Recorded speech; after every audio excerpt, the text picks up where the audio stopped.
Hi, guys. All right, we had a very good day today. I think we made a tremendous amount of progress, even from the last time I spoke to you, and I apologize for keeping you waiting, but there was more work to be done.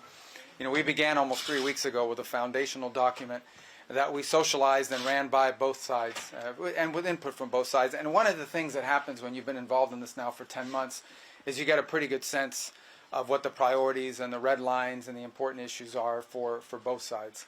And so that allowed us to create a foundational document, which has been an ongoing working document. In fact, over the last 96 hours or more, there's been extensive engagement with the Ukrainian side, including our Secretary of the Army and others being on the ground in Kyiv, meeting with relevant stakeholders across the Ukrainian political spectrum in the legislative branch and the executive branch and the military and others to further sort of narrow these points. We arrived here today with one goal, and the goal was to take what is 28 points or 26 points, depending on which version as it continued to evolve, and try to narrow the ones that were open items. And we have achieved that today in a very substantial way. Now, obviously, like any final agreement, they'll have to be agreed upon by the presidents, and there are a couple issues that we need to continue to work on.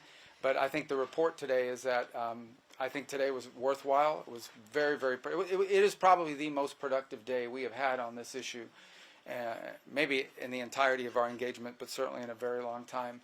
But work remains, and because this continues to be a working process, I don't want to declare victory or finality here. There's still some work to be done, but we are much further ahead today at this time than we were when we began this morning and where we were a week ago for certain. Okay? Jelajahi cara baru mendapatkan informasi. Download MetroTV Extend sekarang.